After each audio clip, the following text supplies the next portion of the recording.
अस्मद्गुरुभ्यो नमः।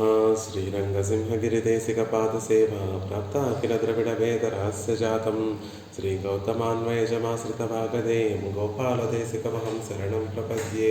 श्रीमद्गौतमवंशनायकमणेर्गोपालसूरेसुतं तत्पादाम्बुजलब्धयुग्मनिगमान्तार्थं सुशीलं सदा सद्विद्याविनयादिसद्गुणनिधिं स्वाचार्यनिष्ठान्वितं वन्दे वैष्णवभूषणं तमनघं श्रीरङ्गरामानुजं कौशिकान्वयसञ्जातं वेङ्कटार्यतनोभवं वेदान्ताचार्यसच्शिष्यं उडैवर्लुगुरुं भजे।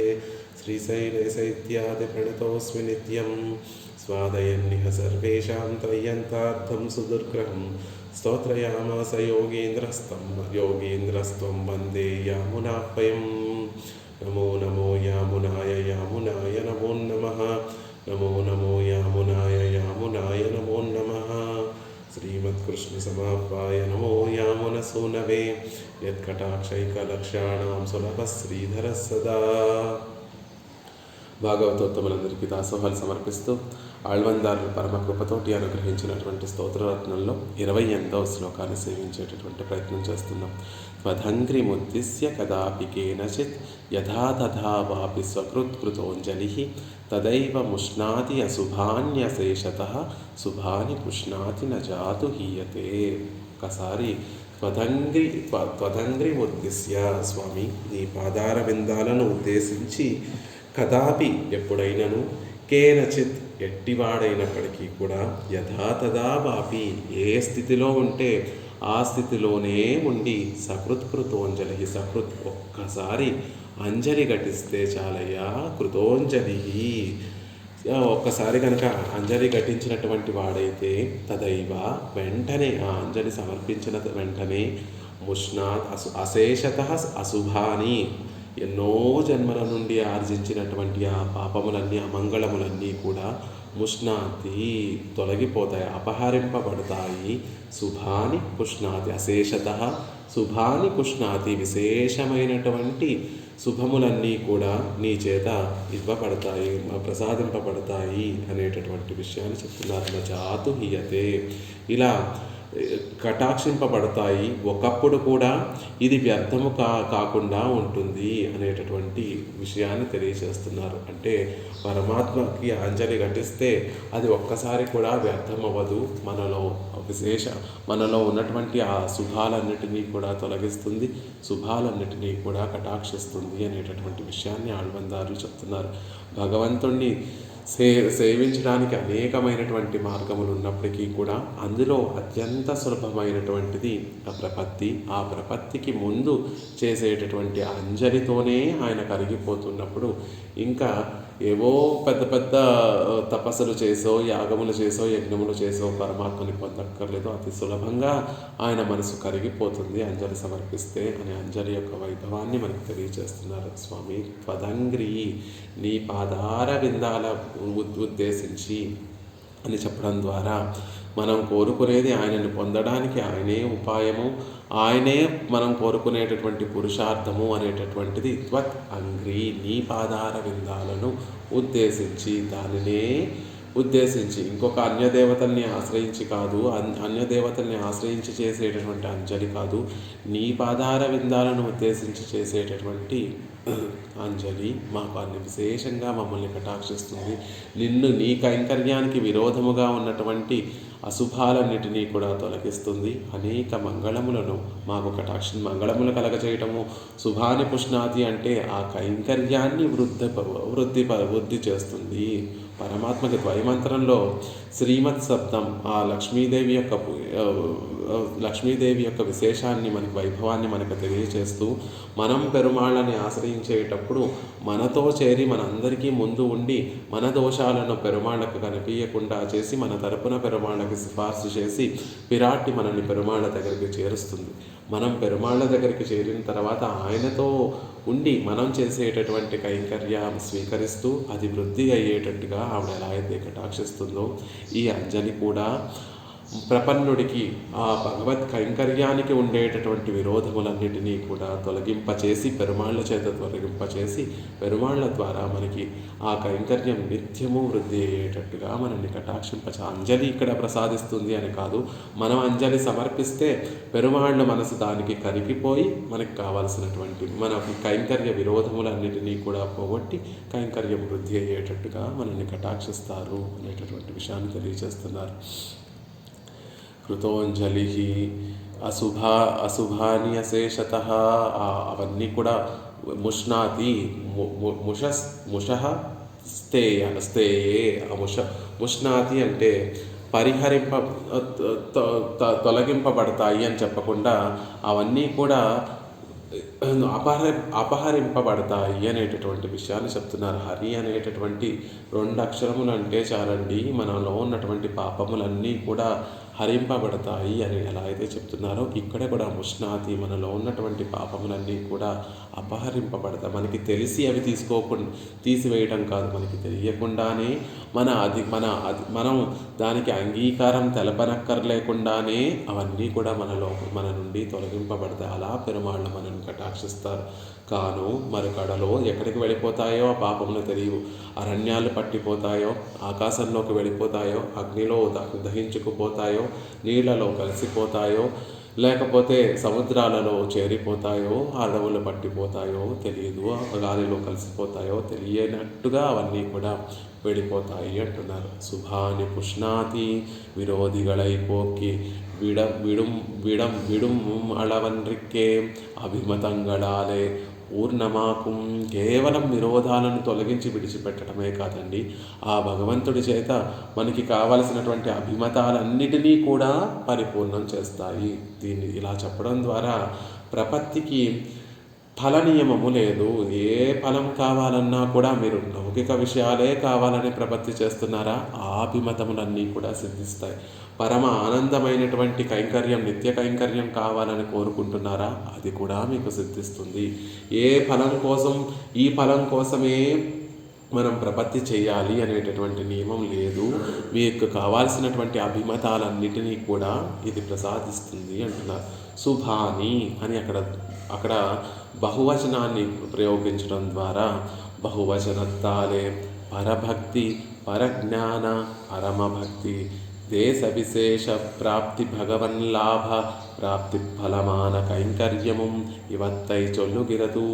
ప్రపన్నుడైనటువంటి వాడికి, భగవంతుని యొక్క భక్తుడైనటువంటి వారికి లౌకిక విషయాల పట్ల ఆశ ఉండదు, విరక్తి ఉంటుంది, వాటి మీద కోరిక ఉండదు. కాబట్టి బహువచనం చేత, శుభాని అని అక్కడ పలికినటువంటి బహువచనం చేత పరభక్తి, పరజ్ఞాన, పరమభక్తులన్నిటినీ కూడా మనకి కలగచేసి పెరుమాళ్ళ చేత కటాక్షింపచేసి దేశ విశేష ప్రాప్తి భగవన్ లాభం, ఇక్కడ ఉన్నప్పుడు నిత్యము పెరుమాళ్ళకి కైంకర్యం చేసుకునేటట్టుగా, ఆ తర్వాత ఈ శరీరాన్ని విడిచిపెట్టి అక్కడికి పరమపదం చేరి నిత్య కైంకర్యము చేసుకునేటట్టుగా దేశ విశేష ప్రాప్తి భగవద్లాభ ప్రాప్తి ఫలమాన కైంకర్యం, ఆ పరమపదాన్ని కూడా ప్రసాదింపచేసి అక్కడ నిత్య కైంకర్యాన్ని కూడా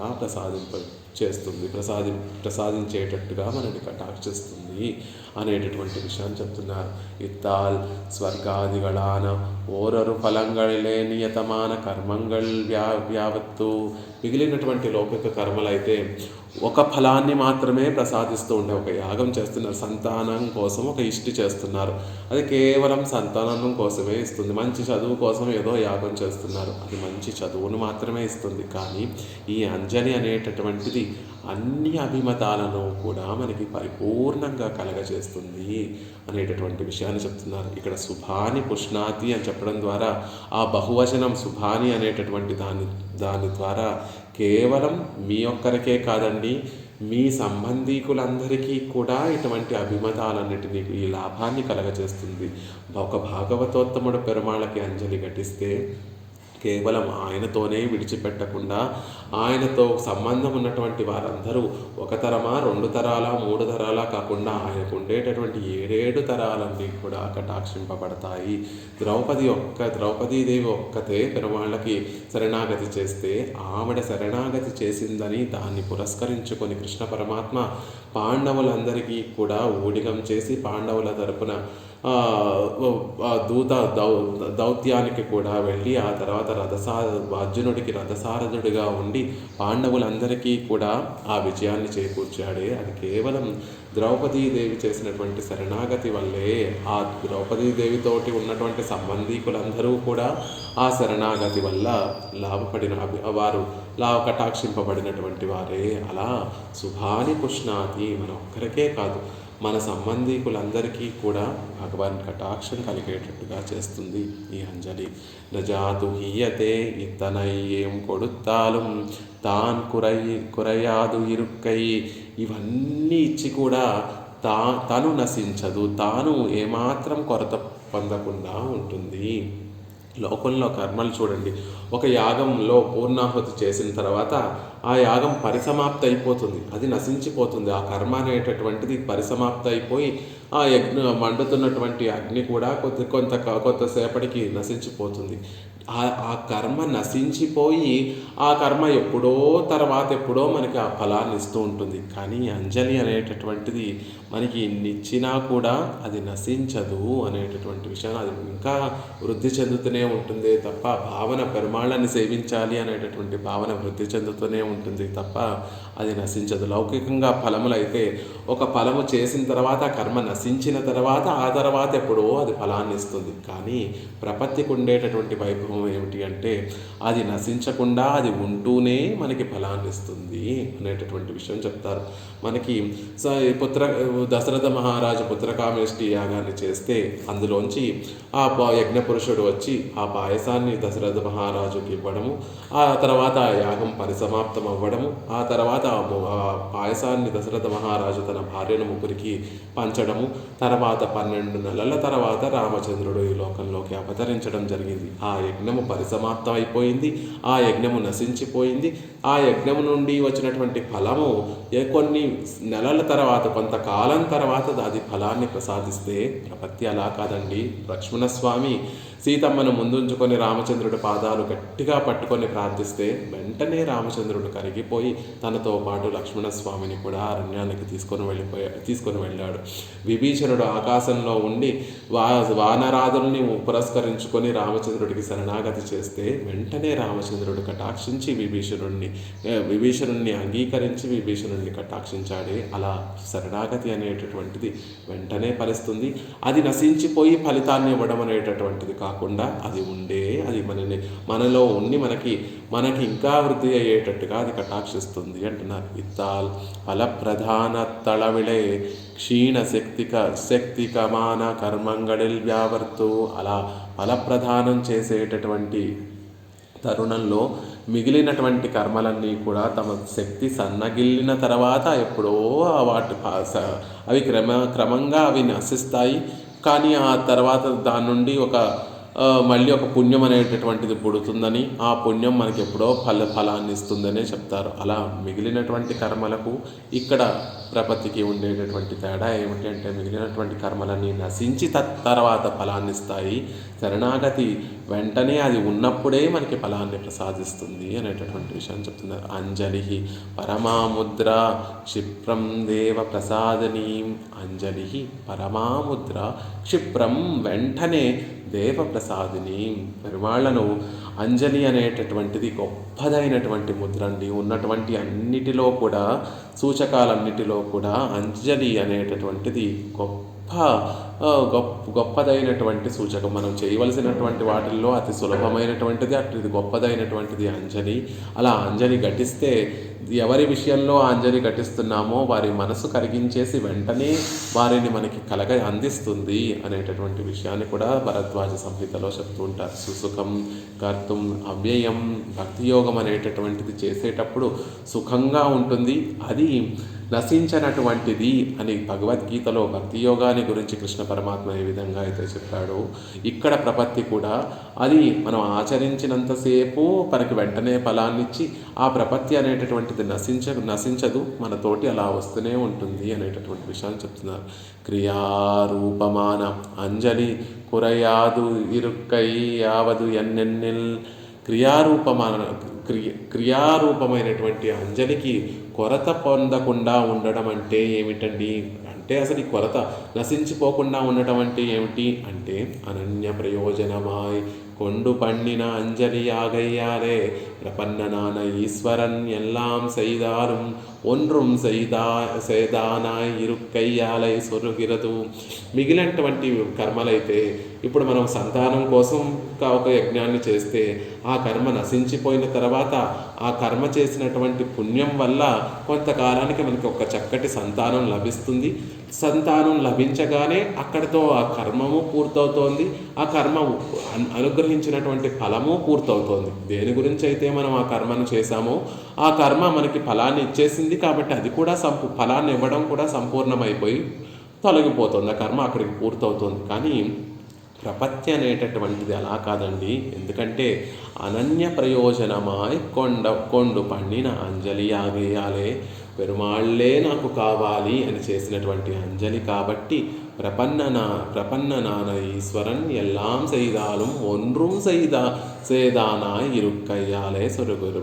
ఆ ప్రపన్నుడు పరమాత్మ విషయంలో అంజలి ఘటిస్తే, నువ్వే కావాలి స్వామి అని అంజలి ఘటిస్తే ఆ సర్వేశ్వరుడు ఎల్లాం సైదాలు అన్నీ ఆ భక్తుడికి ఇవ్వవలసిన, భాగవతోత్తముడికి ఇవ్వవలసినటువంటివన్నీ కూడా ఇచ్చి చివరికి పరమపదాన్ని కూడా ఇచ్చి ఒండ్రుం సైదానా ఇరుక్కయ్యాలి, అయ్యో ఏమీ చేయలేకపోయానే అని నిత్యము ఆ పెరుమాళ్ళు దుఃఖిస్తూ ఉంటారు. కాబట్టి దీనికి పూర్తి అంటూ ఉండదు.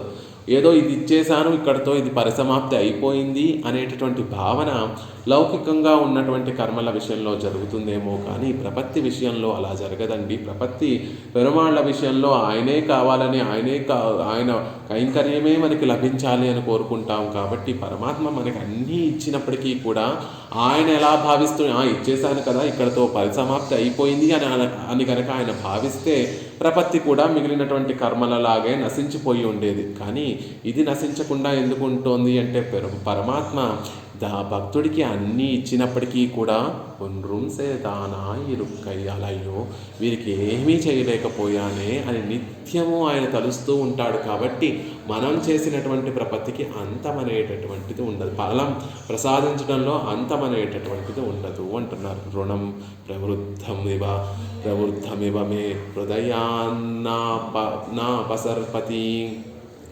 ఆ కృష్ణ పరమాత్మ చెప్పినటువంటి వాక్యాన్ని, శ్రీ సూక్తిని ఇక్కడ మనకి ఉదాహరణగా మనకి ప్రమాణంగా అనుకరిస్తున్నారు. ఆనాడు ద్రౌపదీదేవి గోవింద అని నన్ను సభలో పిలిచింది. ఆ గోవింద అన్నటువంటి ఆ ఆక్రందన నా హృదయంలో పడి వడ్డీతో సహా పెరిగి అలా పెరుగుతోందే తప్ప అది ఏమాత్రం తొలగట్లేదు. రుణం ప్రవృద్ధమివ మే హృదయాన్ నా పసర్పతి. నా హృదయంలో గోవింద అని ఆవిడ చేసినటువంటి ఆ ఆక్రందన ఇంకా పెరిగిపోతుంది. అన్ని ఇచ్చినప్పటికీ కూడా ఆనాడు ఆవిడ మానాన్ని వస్త్రాలు ప్రసాదించి ఆవిడ మానాన్ని కాపాడాడు.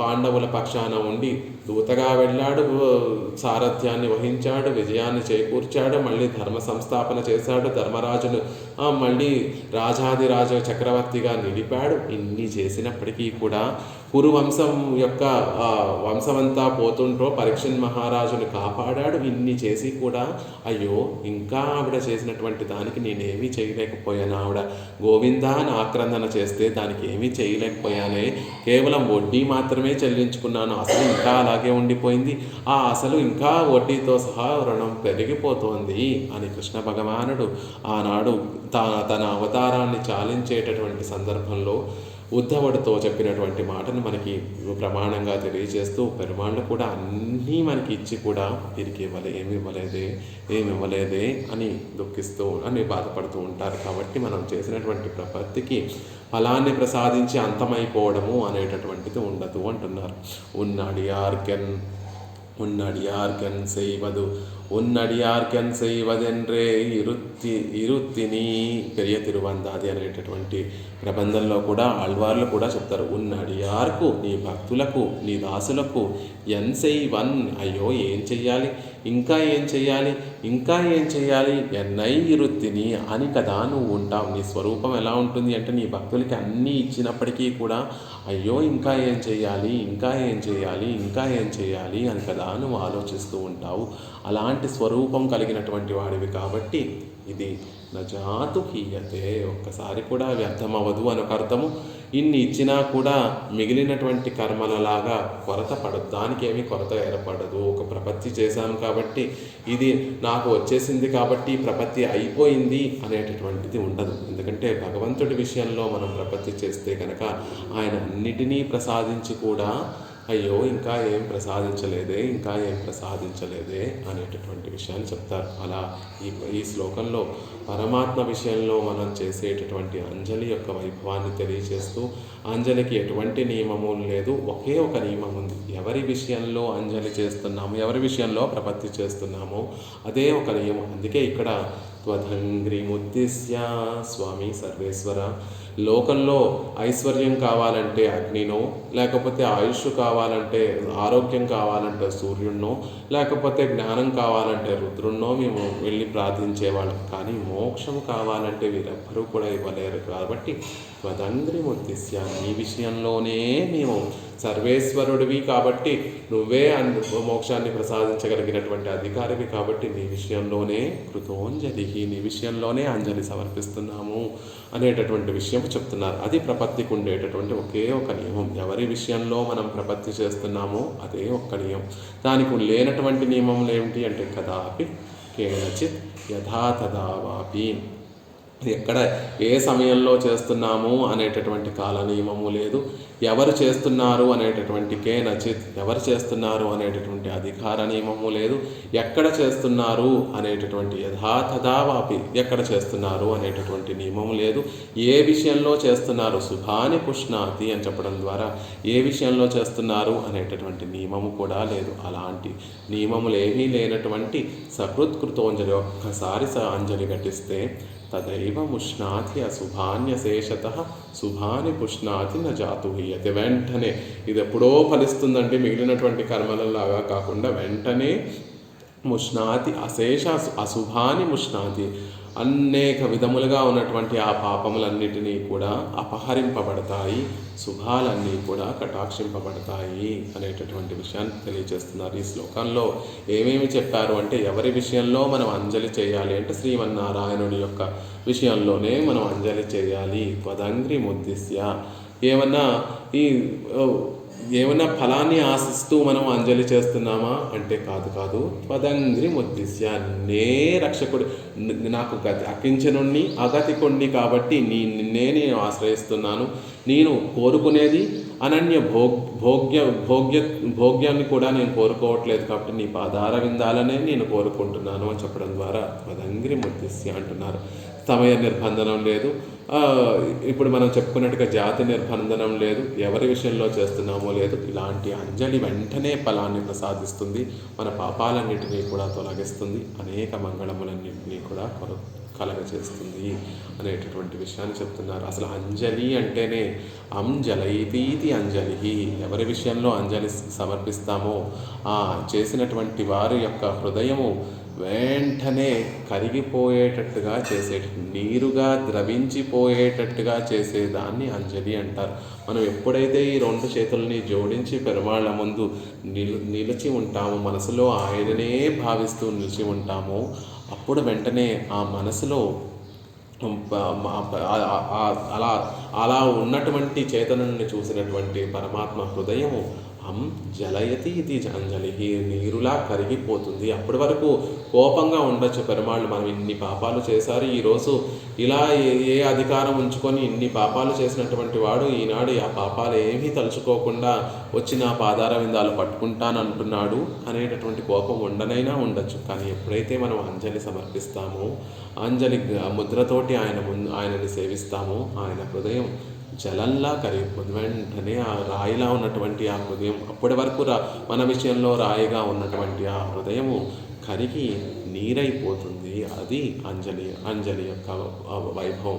అంజలి అంటే ప్రపన్నుడు చేయవలసినటువంటి అంజలి ఘటించడం ద్వారా మనం ఏం తెలియచేస్తున్నాం పెరుమాళ్ళకి అంటే, నా రక్షణలో నా రక్షణ నేను చేసుకోను, నా రక్షణలో నేను ఇంకా ప్రయత్నం చేయను అనేటటువంటి విషయాన్ని చెప్తున్నాం. కర్తృత్వ త్యాగము, నా రక్షణ నేను చేసుకోను అనేటటువంటి విషయాన్ని పెరుమాళ్ళ విషయంలో చేతులు బయటకు పెడితే నా రక్షణ నేను చేసుకుంటాను స్వామి అంటున్నాను. కానీ రెండింటిని చేసుకొని దగ్గరికి పెట్టుకుంటూ పెరుమాళ్ళ ముందు అంజలి కట్టిస్తూ ఉంటే నేను ఇక మీదట నిన్ను ఆశ్రయించిన మీదట ఇక మీదట నా రక్షణను నేను ఏ విధంగానూ చేసుకోను అనేటటువంటి విషయాన్ని అంజలి ద్వారా తెలియజేస్తున్నాము అని అంటారు. అంజలి వైభవాన్ని తెలియజేస్తూ దేశకులు ఒక చక్కటి శ్లోకాన్ని మనకి అనుగ్రహిస్తారు.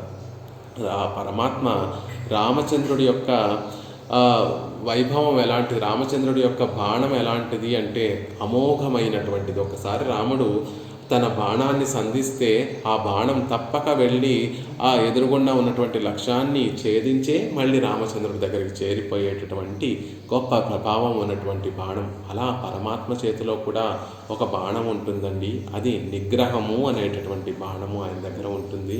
ఆ నిగ్రహం అనేటటువంటి బాణము మనం చేసేటటువంటి పాపములన్నిటిని చూసి పరమాత్మ నిగ్రహము అనేటటువంటి బాణాన్ని ప్రయోగిస్తూ ఉంటాడు. అప్పుడప్పుడు మన మీద హితాన్ని కోరుకునేటటువంటి తండ్రి కాబట్టి తన బిడ్డలని సరైనటువంటి మార్గంలో ఉంచడానికి ఎప్పుడైనా నిగ్రహం అనేటటువంటి అస్త్రాన్ని ప్రయోగించవచ్చు. కానీ ఆ సందర్భంలో ఆ బాణం అప్రహతి ఆయన బాణానికి ఎదురు ఉండదు కాబట్టి అలాంటి ఎదురు లేనటువంటి బాణం మన మీదకి వస్తూ ఉంటే మనం ఎలా తప్పించుకుంటాం ఆ బాణం నుండి అంటే దేశకుల వారు ఒక చక్కటి ఉపాయం చెప్తారు. హస్తీస దుఃఖ విషదిగ్ధ ఫలానుబంధిని ఆ బ్రహ్మ కీటమపరాహత సంప్రయోగే దుష్కర్మ సంచయవసాద్ధురతిక్రమేణ ప్రత్యస్త్రమంజలిరసౌ తవ నిగ్రహాస్తే. ఓ హస్తిశైలంలో ఉన్నటువంటి స్వామి, రాజులు వేటకు వెళుతున్నప్పుడు ఆ క్రూరమైనటువంటి మృగాలన్నిటినీ కూడా సంహరించడానికి తమ దగ్గర ఉన్నటువంటి బాణాలకు విషాన్ని పోసి ఆ విష బాణాలన్నింటినీ కూడా మృగాల మీద ప్రయోగించి వాటిని సంహరించినట్టుగానే నీ బాణములు కూడా, నిగ్రహము అనేటటువంటి నీ బాణములు కూడా అంతే తీక్షణమైనటువంటివి, దుఃఖాలు కలిగించేటటువంటివి. దుఃఖ విష దిగ్ధ ఫలాని బంధిని, మమ్మల్ని అందరినీ కూడా దుఃఖం అనేటటువంటి విషయముతోటి నింపేసి ఆ దుఃఖాన్ని అనుభవింపచేసేటట్టుగా కటాక్షించేటటువంటి నిగ్రహం నీది. నీ నిగ్రహం ఎంత క్రూరంగా ఉంటుంది అంటే విషపూరితమైనటువంటి బాణములు గుచ్చుకుంటే ఎలా జీవులు తల్లడిల్లిపోతారో, నీ నిగ్రహము కారణంగా మేము చేసుకున్నటువంటి పాపపు కర్మలన్నిటినీ కూడా మా చేత అనుభవింపచేసి తద్వారా దుఃఖాన్ని అనుభవింపచేసేటటువంటి నిగ్రహము నీ కలగవచ్చునేమో. ఆ నిగ్రహము ఎవరైనా తప్పించుకోగలరా అంటే ఆ బ్రహ్మ కీట అపరాహత సంప్రయోగే, ఆ బ్రహ్మ దగ్గర నుండి చిన్న కీటకము వరకు కూడా ఆ నిగ్రహాన్ని ఎవరు కూడా తప్పించుకోరు. మేము చేసుకున్నటువంటి పాప ఫలాలన్నిటినీ కూడా అనుభవింపు చేస్తూ ఉంటావు. అలాంటి నిగ్రహం అనేటటువంటి అస్త్రాన్ని నువ్వు ప్రయోగిస్తే స్వామి, ఆ అస్త్రానికి ఎదురుగా ఒక అస్త్రాన్ని ప్రయోగించడానికి మా దగ్గర కూడా ఒక అస్త్రం ఉంది. ఒక బాణ యుద్ధం చేస్తూ ఉంటే అవతల ఉన్నటువంటి వీరుడు ఒక అస్త్రాన్ని ప్రయోగిస్తే ఇటువైపు ఉన్నటువంటి వీరుడు దాన్ని ఎదిరించడానికి ఇంకో అస్త్రాన్ని ప్రయోగిస్తూ ఉంటాడు. అలా ఓ స్వామి, నువ్వు నిగ్రహం అనేటటువంటి అస్త్రాన్ని ప్రయోగిస్తే దాన్ని అడ్డుకోవడానికి మామూల పొదిలో కూడా ఒక చక్కటి అస్త్రం ఉంది. అదే ప్రత్యస్తరం అంజలి రసౌ తవ. నువ్వు నిగ్రహం అనేటటువంటి అస్త్రాన్ని వేస్తే మేము అంజలి అనేటటువంటి అస్త్రాన్ని ప్రయోగిస్తాము. అప్పుడు నీ నిగ్రహం అనేటటువంటి అస్త్రము నిష్ప్రయోజనం అవ్వడమే కాకుండా నీ హృదయం అనేటటువంటిది కరిగిపోయి మేము అనుభవిస్తున్నటువంటి దుఃఖాలన్నిటినీ కూడా తొలగిస్తావు. అంటే మాకు పాపముల వల్ల మా పాపముల వల్ల మేము అనుభవిస్తున్నటువంటి ఆ దుఃఖాలకి కారణమైనటువంటి ఆ పాపాలన్నిటినీ కూడా కరిగిపోయినటువంటి నీ మనస్సుతోటి వాటినన్నిటినీ కూడా నువ్వు తొలగించి మమ్మల్ని కటాక్షిస్తావు.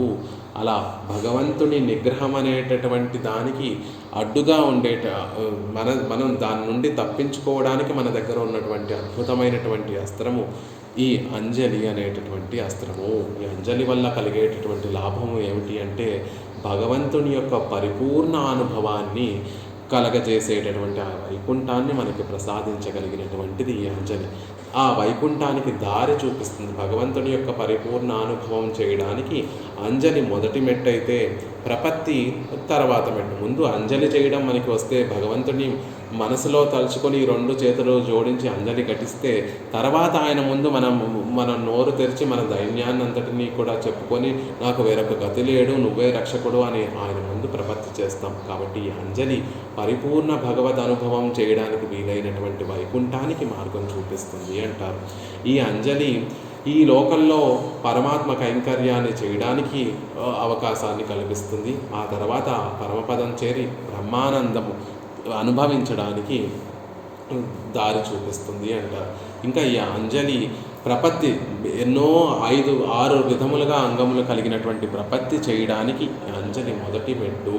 అసలు ప్రపత్తి చేయాలంటే ఏదన్నా అధికారం, ఒక యోగ్యత ఉండాలి కదండి. అధికార నియమం లేకపోయినప్పటికీ కూడా భగవంతుడి దగ్గర ప్రపత్తి చేయాలి అనేటటువంటి ఆలోచన రావాలి కదా. ఆ ఆలోచన ఎప్పుడు వస్తుంది, ఆ యోగ్యత ఎప్పుడు సిద్ధిస్తుంది అంటే ముందు నువ్వు భగవంతుడి ముందు నీ చేతులు జోడించి తల వంచి ఆయన పాదార విందాలను సేవిస్తే అప్పుడు ఆ పాదార విందాలలో ఉన్నటువంటి భోగ్యత, పెరుమాళ్లలో ఉన్నటువంటి భోగ్యత మనకి తెలిసి అప్పుడు పెరుమాళ్ళకి ప్రపత్తి చేయాలి అనేటటువంటి భావన కలుగుతుంది. కాబట్టి ఆ అంజలి అనేటటువంటిది ప్రపత్తి చేయడానికి ముందు ఉండేటట్టు మనకి ఒక చక్కటి భావన ప్రపత్తి చేయాలి అనేటటువంటి భావన కలగజేయడానికి మొదటి మెట్టు అంటారు.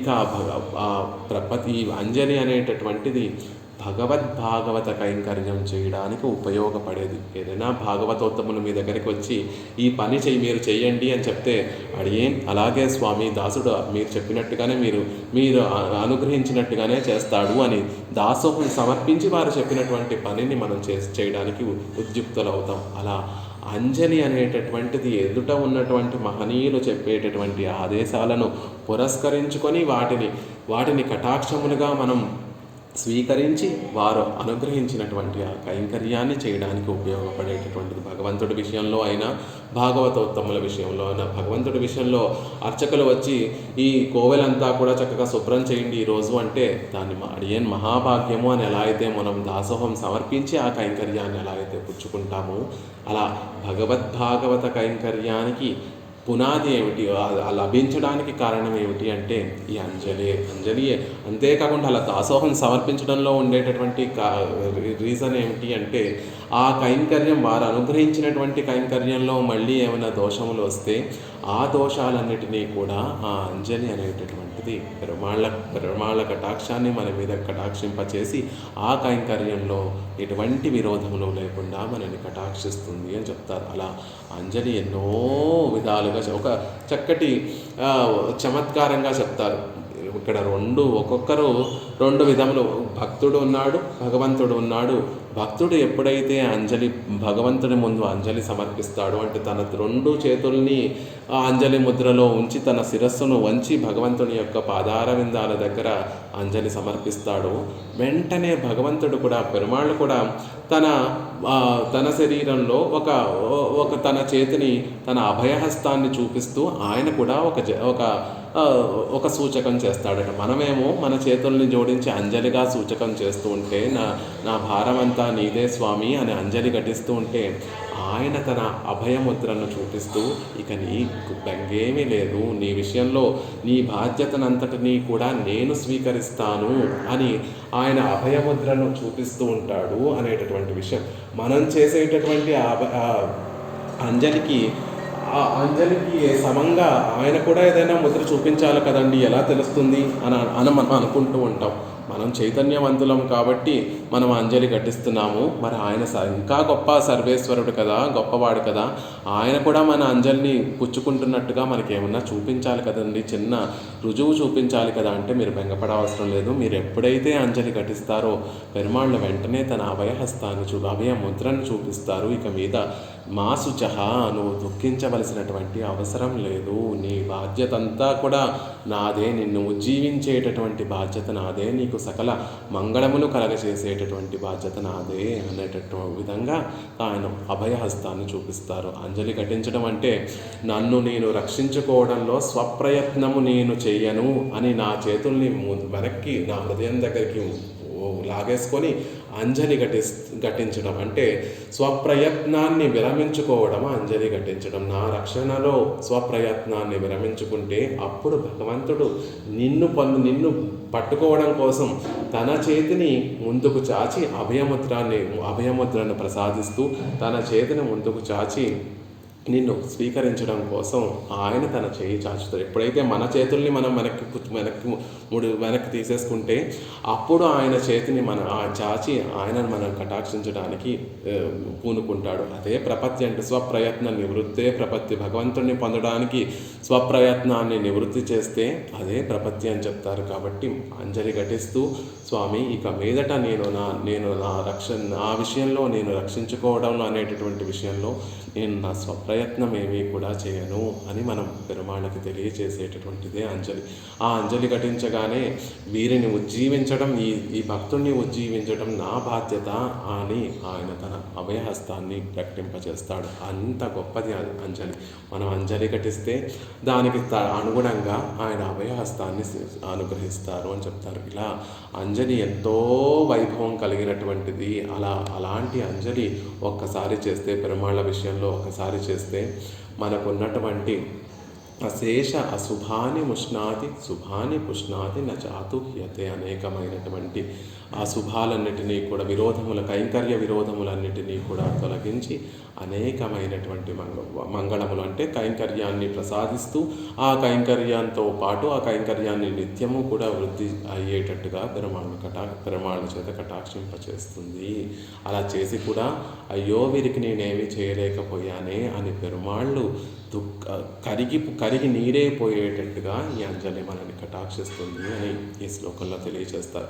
ఇదే విషయాన్ని పరాశర భట్టర్ వారు శ్రీరంగనాయకి విషయంలో శ్రీగుణరత్న కోశంలో ఐశ్వర్యం అనేటటువంటి ఒక శ్లోకంలో చెప్తారు. ఒక సాధారణమైనటువంటి మనిషి రోజు ఆఫీస్కి వెళ్తూ ఉండేవాడట. ఆఫీస్కి వెళ్తూ రోజు ఆ ప్రాకారాల చుట్టూ తిరిగి వెళ్ళాలి. ఇటువైపు అవతల వైపు ఉన్నాడు, తను పనిచేసేటటువంటి ఆఫీస్ ఏమో ప్రాకారాలకి అటువైపు ఉంది. రోజు అలా ప్రాకారాల చుట్టూతో తిరుగుతూ వెళ్ళేవాడట. కానీ ఒకరోజు ఆఫీస్కి వెళ్ళాడు. ఆ ఆఫీస్లో తను సాపాటు చేశాడు. తను తెచ్చుకున్నటువంటి డబ్బా శుభ్రంగా తినేశాడు. అది కడగలేదు. అలాగే లోపల పెట్టేసుకున్నాడు. ఆ ఆఫీస్ నుంచి తిరిగి వస్తున్నాడు. కిందంతా కూడా వర్షాలు పడి బురదగా ఉన్నాయి. చేతితోటి తన జోళ్ళని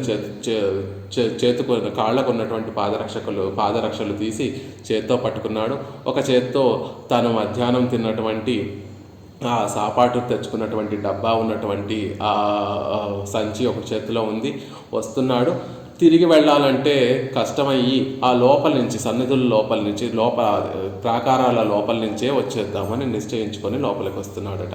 వస్తూ ఉంటే తల్లి శ్రీరంగనాయకి యొక్క సన్నిధి కనిపించిందట. అప్పుడు ఒక చేతిలో ఉన్నటువంటి ఆ పాదరక్షలు మరొక చేతిలో చంకలో పెట్టుకొని ఆ సంచి లోపలికి వేసుకొని ఆ 2 చేతులతోటి శ్రీరంగనాయకికి అంజలి ఘటించాడట.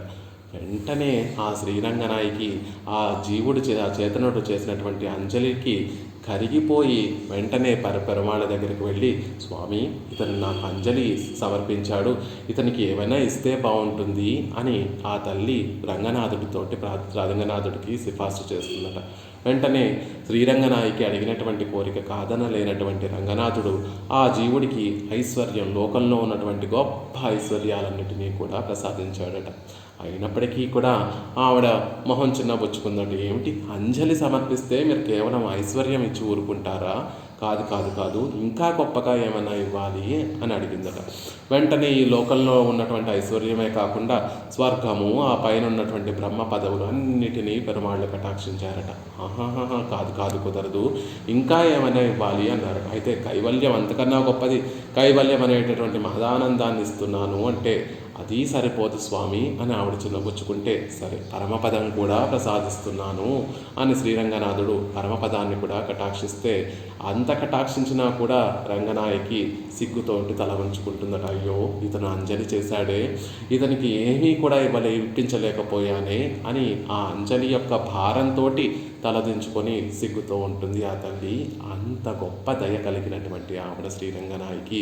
మనం చేసేటటువంటి అంజలి, ఆ అంజలి కూడా పాదరక్షలు పట్టుకున్నటువంటి చేతితోనూ, తిన్నటువంటి తిని చేతులు కూడా సరిగ్గా తొలుచుకోనటువంటి ఆ హస్తాలతోటి మనం చేసినటువంటి అంజలిని చూసి మనసులో ఆ సన్నిధి దగ్గరికి వచ్చిన తర్వాత తల్లికి దాసోహం సమర్పించాలి అనేటటువంటి చక్కటి భావన కలిగినటువంటి ఆ చక్కటి మనసుతో చేసినటువంటి అంజలి పురస్కరించుకుని ఆ తల్లి అన్నిటినీ కూడా కటాక్షింపచేసి కూడా అయ్యో వీరికి ఏమీ చేయలేకపోయానే అని సిగ్గుతో ఎలా అయితే తల వంచుకొని ఉంటుందో అలా నజాతు హీయతే, భగవంతుడు మనకి అన్నీ కటాక్షించినప్పటికీ కూడా అయ్యో వీరికి నేనేమీ చేయలేకపోయానే అని దుఃఖిస్తూ ఉంటాడు. కాబట్టి మనం చేసినటువంటి ప్రపత్తి పరిసమాప్తి అవటం అనేటటువంటిది ఉండదు అనేటటువంటి విషయాన్ని తెలియజేస్తూ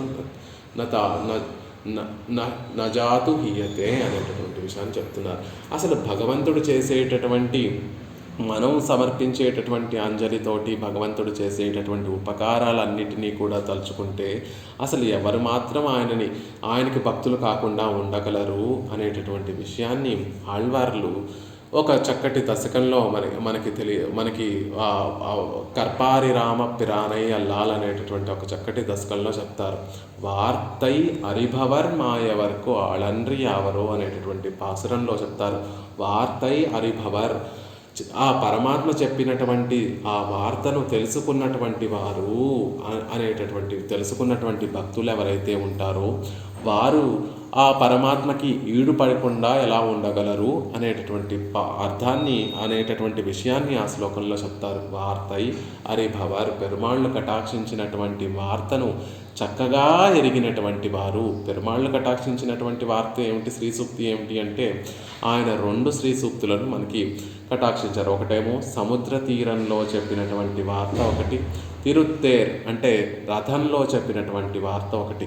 సముద్ర తీరంలో శ్రీరామచంద్రుడిగా పెరుమాళ్ళు ఈ లోకంలోకి అవతరించినప్పుడు విభీషణ శరణాగతి సందర్భంలో ఆ సముద్ర తీరంలో సకృదేవ ప్రపన్నాయ అని ఒక చక్కటి వార్తను మనందరికీ కటాక్షించారు రామచంద్రుడు చక్రవర్తి తిరుమగనార్. ఎవరైనా మిత్రభావంతో పైకి మిత్రులుగా నటిస్తూ నా దగ్గరికి వచ్చి ఒక్కసారి ప్రపత్తి చేసినా రక్షించమని ప్రార్థించిన వారందరినీ కూడా నేను అన్ని ఆపదలను సర్వభూతముల నుండి వారిని రక్షిస్తాను అని ఆనాడు చక్రవర్తి తిరుమలనార్ ఒక వార్త చెప్పారు కదా, అది చక్కగా తెలిసినటువంటి వారు అని ఒక అర్థం. తిరుత్తేర్, అర్జునుడి యొక్క రథం మీద సర్వధర్మాన్ పరిత్యజ మామేకం శరణం వ్రజ అహం త్వా సర్వపాపేభ్యో మోక్షయిష్యామి మా శుచః అని కృష్ణ పరమాత్మ చెప్పినటువంటి వార్త ఏదైతే ఉందో అన్ని ధర్మములు అన్ని ఉపాయములను విడిచిపెట్టి అంటే కర్మయోగము, జ్ఞానయోగము, భక్తి యోగము ఇవన్నిటినీ కూడా విడిచిపెట్టి మాం శరణం వ్రజ, నన్నే ఉపాయంగా భావించి నన్ను చేరుకోవాలి అనేటటువంటి ఆశ కలిగి నాకు ప్రపత్తి చేసినటువంటి వారి యొక్క పాపాలన్నిటినీ కూడా నేను తొలగించి సుఖాలన్నిటినీ కూడా నేను కటాక్షిస్తాను, పరమపదాన్ని నేను కటాక్షిస్తాను అని కృష్ణ పరమాత్మ చెప్పినటువంటి మాటను అరిభవర్ అంటే ఎరిగినటువంటి వారు. పైన మాటలు తెలుసుకోవడం కాదు, ఆ మాటలలో ఉన్నటువంటి అంతరార్థాన్ని చక్కగా గ్రహించి దానిని నిత్యము మనసులో గొప్ప అధ్యవసానంతో దానిని నమ్మి తదనుగుణంగా ఆచరించేటటువంటి వారు ఎవరైతే ఉన్నారో వారు పోర్త ఆత్మని బాధ పెట్టేటటువంటి పిరుప్పోడు జన్మతోనూ, నొయ్యోడు వ్యాధితోనూ, మూపు అంటే వార్ధక్యముతోనూ కూడినటువంటి కష్టములు ఏవైతే ఉన్నాయో, ఇరప్పు మరణము ఇవన్నీ కూడా నశింపచే. మనకి సాధారణంగా వచ్చేటటువంటి కష్టములు ఏమిటి అంటే జన్మతో కలిగేటటువంటి దుఃఖమండి, వ్యాధులతోటి కలిగేటటువంటి దుఃఖమండి, వార్ధక్యంతో కలిగేటటువంటి దుఃఖమండి, మరణంతో జన్మించడము, దుఃఖంతో జన్మిస్తాము, ఆ మధ్యలో సుఖంగా ఉంటాము అంటే వ్యాధులతోటి దుఃఖాన్ని అనుభవిస్తూ ఉంటాము, మిగిలినటువంటి కొరతలతోటి దుఃఖాలను అనుభవిస్తూ ఉంటాము, అంతలోపే వార్ధక్యం వస్తుంది, ఆ వార్ధక్యంలోనూ దుఃఖాన్ని అనుభవిస్తాము, మరణంలోనూ దుఃఖాన్ని అనుభవిస్తూ ఉంటాము. వీటన్నిటినీ కూడా పేర్తూ నశింపచేసి ఎవరైతే కృష్ణ పరమాత్మ రామచంద్రుడు చెప్పినటువంటి ఆ శ్లోకాలను యొక్క అర్థాన్ని బాగా తెలుసుకొని దృఢమైనటువంటి విశ్వాసంతో ఆయనే నాకు రక్షకుడు అని ఎవరైతే నమ్మి ఉంటారో వారి విషయంలో పెరుమాళ్ళు ఈ దుఃఖాలన్నిటినీ కూడా తొలగించి పెరుంతుంబం వేరర నీకి పెరుంతుంబం. ఈ దుఃఖాలన్నీ కూడా పోయిన తర్వాత ఆ జీవుడికి ఏమనిపిస్తుంది? ఆత్మ జ్ఞానంతో ఆనందంతో నిండి ఉన్నటువంటిది కదా, ఈ ఆత్మానుభవమే గొప్పదేమో అని ఆ ఆత్మానుభవమే చేస్తూ ఉంటాను, అంటే కైవల్యము నాకు కావాలి అని కోరుకుంటూ ఉంటాడు. అది పెరుంతుంబం, గొప్పదైనటు. ఈ దుఃఖాలైనా ఒకరోజు ఉంటాయి, ఒకరోజు పోతాయి. మనం కైవల్యం కావాలి అని కైవల్యంలోకి వెళితే ఈ జీవుడు శరీరాన్ని విడిచిపెట్టి విరజానది దాటి పరమపదం వైపు వెళ్లకుండా ఆ పక్కనే మూల ఉన్నటువంటి కైవల్యానికి వెళితే అక్కడి నుంచి మళ్ళీ వెనక్కి రాలేము, అక్కడి నుంచి భగవంతుడి దగ్గరికి వెళ్ళలేము. కాబట్టి అది ఇంకా పెద్ద దుఃఖం అండి. మిగిలిన కర్మలు చేస్తూ ఈ జన్మలో కాకపోయినా వచ్చే జన్మలో అయినా కృష్ణుడి మీద భక్తి కలిగి భగవంతుడి కటాక్షం కలిగి భగవంతుడిని చేరుకోవచ్చేమో. కైవల్యాన్ని కోరుకున్నటువంటి వారు ఈ జన్మను విడిచిపెట్టి ఆ కైవల్యం లోకంలో అక్కడ పరమపదంలోకి వెళ్ళి ఆత్మానుభవం చేస్తూ ఉండిపోతారు. వారు అటు వెళ్ళరు, మళ్ళీ ఇటు రారు, భగవంతుడికి శాశ్వతంగా దూరం అవుతారు. మళ్ళీ సంసారంలోకి వచ్చి మళ్ళీ భగవంతుడిని చేరేటటువంటి ప్రయత్నం కోల్పోయినటువంటి వారు అవుతారు. కాబట్టి అది పెరుంతుంబం, అది మరీ గొప్ప దుఃఖం అండి. దానిని కూడా వేరర నీకి సమూలంగా పోగొట్టి తన్ తాళినైకి సేత్తు అవన్, ఆయన పాదార విందాల కింద చేర్చుకునేటటువంటి ఆ శ్రీయప్పతి యొక్క సేయుం సేమత్తై, ఆయన చేసేటటువంటి క్షేమ కార్యములన్నిటినీ కూడా ఎన్ని తెలుసుకొని వాటినన్నింటినీ కూడా చక్కగా తెలుసుకొని నిర్మల జ్ఞానాన్ని పొంది ఊత్తు కలిగినటువంటి వారు. అలా పరమాత్మ మనకి చేసేటటువంటి ఉపకారాలు ఇవన్నీ కూడా ఆయన చేసేటటువంటి ఉపకారములే.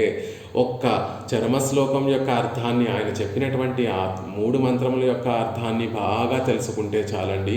తెలుసుకొని ఆయనే నాకు రక్షకుడు అని నమ్మి ఉంటే చాలండి. ఆయన చేసేటటువంటి ఉపకారాలు అన్నీ ఇన్ని కావు కదా. ఆయన ముందు మనకున్నటువంటి దుఃఖాలన్నీ ఆత్మ శరీరంలోకి రావడం వల్ల కలిగేటటువంటి దుఃఖాలన్నిటినీ కూడా ముందు తొలగిస్తాడు. ఆ తర్వాత జన్మ పరంపరలో ఉన్నటువంటి దుఃఖాలన్నిటినీ కూడా తొలగిస్తాడు. ఆ తర్వాత పెరుంతుంబం అని చెప్పబడేటటువంటి కైవల్యాన్ని తొలగిస్తాడు.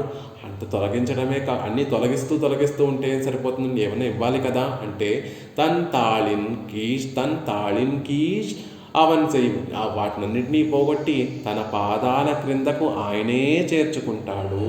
అలా శ్రీయప్పతి చేసేయుం సేమత్తై, ఆయన చేసేటటువంటి క్షేమాన్నంతటినీ కూడా ఎన్ని లెక్క పెట్టి లేకపోతే తలుచుకుంటూ, ఎన్ని అంటే ఇన్నిన్ని అని లెక్కలేనటువంటి ఉపకారాలన్నిటినీ కూడా ఆయన చేస్తాడు అనేటటువంటి విషయాన్ని కనుక మనం తెలుసుకుంటే, దాన్ని తెలివి తెచ్చుకుంటే ఇన్ని మహోపకారాలు చేస్తాడు అని తెలివి తెచ్చుకునేటటువంటి భక్తులు మాయవర్కు ఆళన్రి యావరో, ఆ ఆశ్రిత సులభుడైనటువంటి కృష్ణుణ్ణి కాకుండా ఇంకొకరిని పట్టుకుంటారా? ఆయనకి దాసులుగా ఉండటం కాకుండా ఇంకొకరి దగ్గరికి వెళ్ళగలరా అని భగవంతుడు చేసేటటువంటి ఆ పెరుమాళ్ళు చేసేటటువంటి ఆ ఉపకార పరంపరలన్నిటినీ కూడా మనం తలుచుకుంటే మనం ఆయనని చేరుకోకుండా ఇంకొకరిని చేరుకోగలమా? ఇంకెవరైనా ఇన్ని ఉపకార పరంపరలు చేయగలరా? దుఃఖాలను తొలగించగలరా? కైవల్యం నుండి మనల్ని కాపాడగలరా?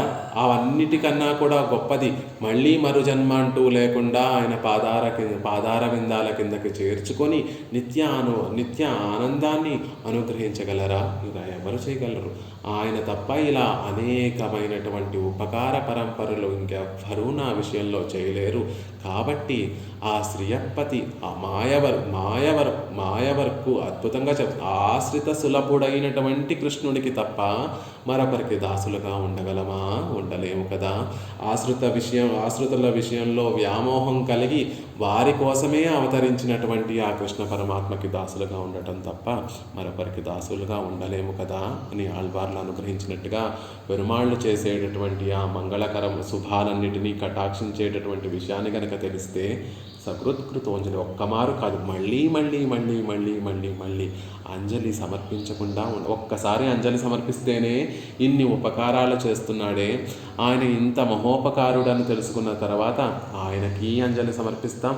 ఆయన దాసానుదాసులకి కూడా అంజలి ఘటిస్తూ ఉంటాము అనేటటువంటి విషయాన్ని ఆళ్వార్లు కూడా పరమాత్మ చేసేటటువంటి పరమాత్మ చేసేటటువంటి ఆ ఉపకారాలన్నింటినీ కూడా మనకి తెలియచేస్తూ అంత మహోపకారం చేసినటువంటి ఆ స్వామికే మేము దాసులుగా ఉంటాం. పదంగ్రిముద్దిశ్య కదాపికేనచిత్ యథా తదా వాపి సకృత్కృతోంజలి.